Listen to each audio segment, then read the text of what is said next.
On this episode of the podcast, I'm going to talk about something pretty serious, terminal illness. So we're not going to be as jovial as what we usually are on this particular episode of the podcast. Anyway, let's get into it.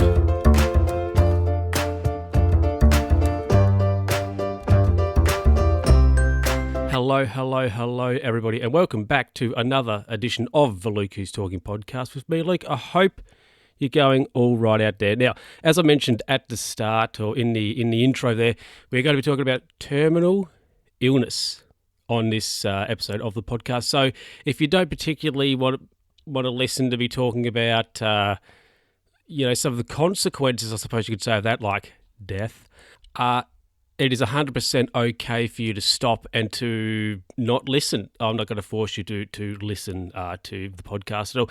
Now, let's get into it. Hold on, what's going on? Go away. Blah, blah. Anyway, now let's get into the bones of the situation. So, up front, I was diagnosed right before birth with a terminal illness. So, well, actually, before I get into it too much, I will say I'm going to break it down. We're going to have a 3 segments still, so I'm going to go over what I have, what that means.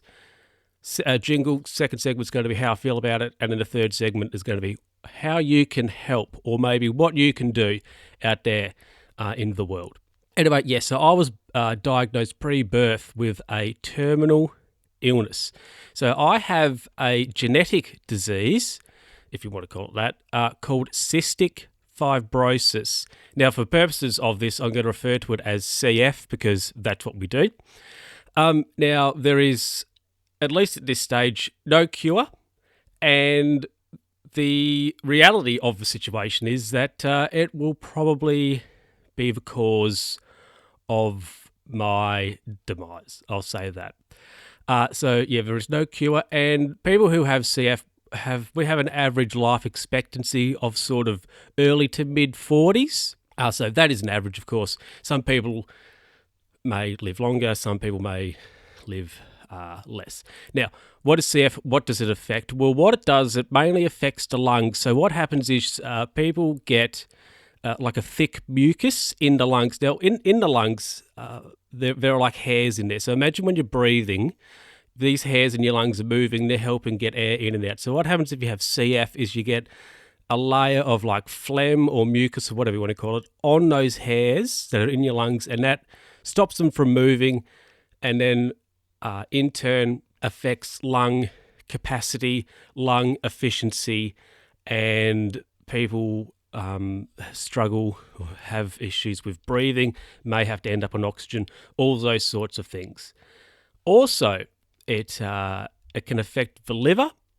Also, people can get early onset osteoporosis as well, so it can affect bones, and it can also affect the pancreas, leading to cystic fibrosis related diabetes or CFRD. And I have, I've got a bad liver, so we'll tick that box. Bones are average, so we'll also tick that box. And the pancreas, my pancreas is also cooked, so I have CFRD as well. Fun times. So that is like some of the...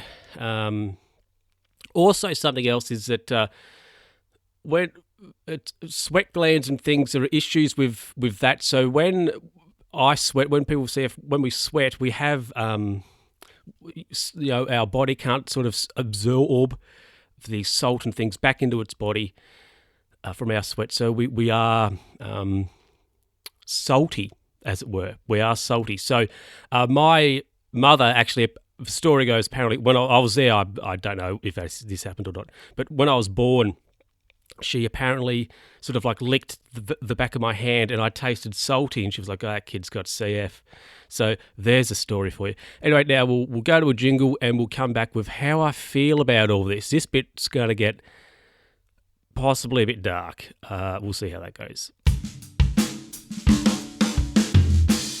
Welcome back, everybody. It's like we just had a commercial break there, but we didn't. Now, how do I feel about all this? It's something I do feel at times that I've been a bit screwed over by life, I mean, that's a bit dodgy.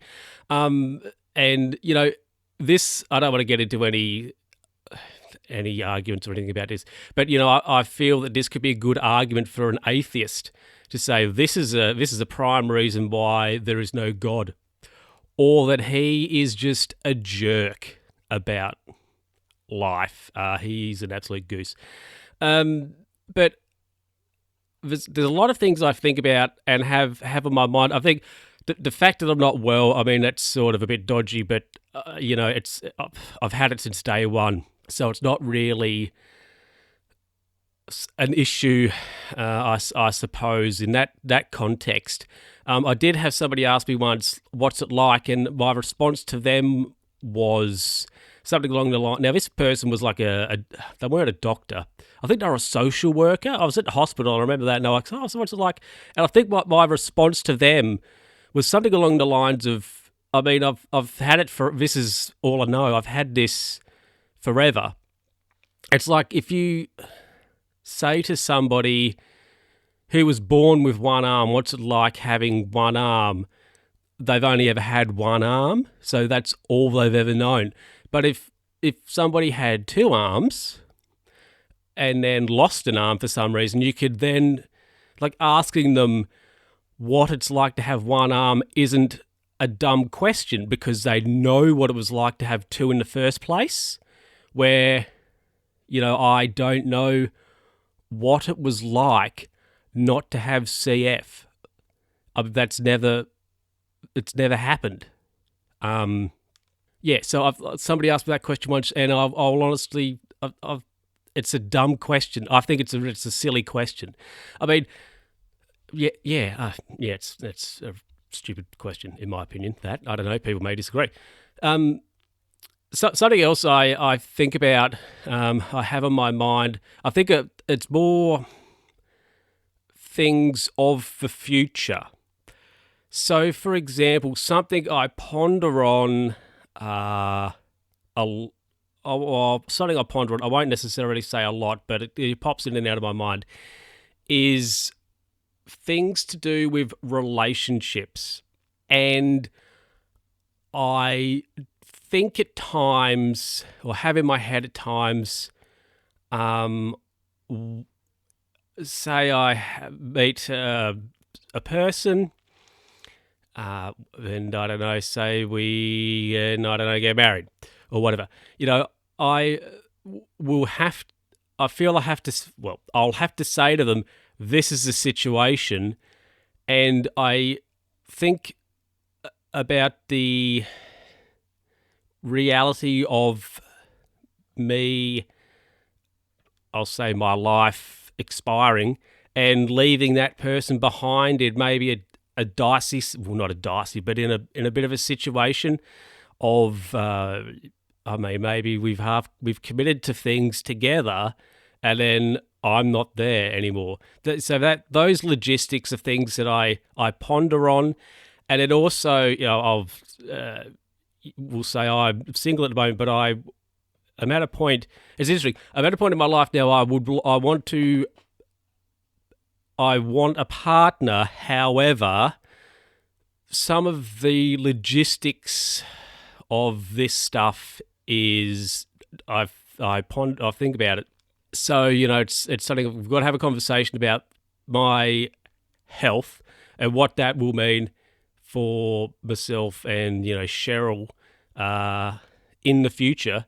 So that's a bit of a thing I ponder about, and also, of course, the life expectancy sort of thing, because people say, "Oh, you got to live in the moment, you got to live in now," blah blah blah. But these people aren't necessarily people who have, I won't say a constant reminder, but who have an idea, who have a loose idea of when their life expiry date is, and I might see a report or might see an article about a new drug, and you read it and you go, oh, that's good, and it's always mentioned in there, oh, people with CF, life expectancy is about this much, and you sort of sit here and you think, well, yes, okay, I've lived quite possibly more than half of my life, or half of, and then you just can get into a bit of a rut about that. So that's a bit crappy. I will say also, like when I first got the CFRD, I've got a great jovial person who helps me out with that. Sam, if you're out there listening, shout out to you, who helps me a lot with that stuff, looking after my diabetes. And see, when I got that, I was it was sort of like something else I've got to look after. Since then, this was about 4 years ago. I don't worry about it anymore. It's just okay. But at the time, I was very just.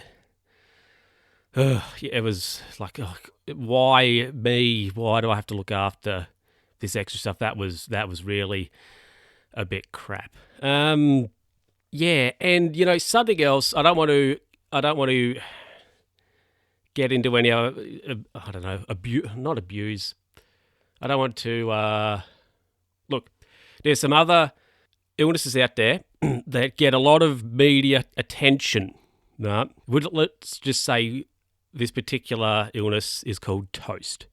And, toast gets a lot of press. Toast is I don't want to say toast is a popular thing to have. But if a celebrity gets toast, everybody's talking about toast. Toast gets a lot of money. And I feel that, you can beat toast as well. You don't have toast forever. You can get rid of toast. You can get toast, but then you can also get rid of toast. I can't get rid of, at least at this point, my CF. I'm stuck with it indefinitely. So I do think at times, like, where's media hype for me? Media hype for people who have CF. Where's our huge fundraisers and where's our celebrity who's got CF and everybody's got to be talking about it? That's something I also get wound up about at times. It's somebody said once, I don't necessarily think I agree with this comment, but they sort of said, oh, it's trendy to have toast. But yeah, and that's a bit dicey. Anyway, after all that sadness and depression, let's go to a jingle and I'll be back to wrap up a couple of things. And we're back. I don't know why it's not a radio show. I've gone off to a song or anything. Anyway, now, what can you do? What is something you out there in podcast listener land do to help? I would say there's a couple of things I think you can do. Talk about it. I say, I'll listen to a podcast the other day, a guy who hosts it has CF. Or you can say, geez, I reckon you should listen to the Luke Who's Talking podcast. He's got, Luke's got CF. He's not well, blah, blah, blah. And so, that's something you can do. You can talk about it. Google it if you want to, that sort of stuff. Also, something else you can do, of course, is if there's a fundraiser, donate a couple of bucks. Please do that if you can, of course. Share this podcast around, maybe like this particular episode, just to get people talking again. And something else is very important, I think, is if you, listener, and your partner are considering having a child, have a sweat test. Now, what a sweat test is but you go and I think they put a band on your arm and they collect your sweat. Harking back to what I said earlier about how the sweat, salty, whatever. And they will give you a little, they'll test it and blah, blah, blah. Now, this will determine if you are a carrier of the gene, the CF gene, and if then you and your partner are both carriers of the gene, have a baby, your child will have CF. So I think it's important if you're having a baby or planning to have one, this could be something you can do to maybe prepare yourself or to know if you will have a different child. That sounds worse. Anyway, it's something you can do. So we'll wrap it up shortly. Well, that is it for this episode of the podcast. A little bit of a different one, a little bit of a more personal one, you could say.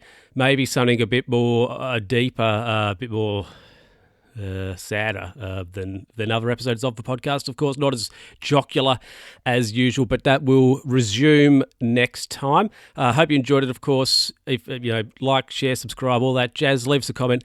If you have any questions, get in touch. You can email me, Luke, what's the pod? Luke Who's Talking Pod at gmail.com, or you can send me a tweet as well.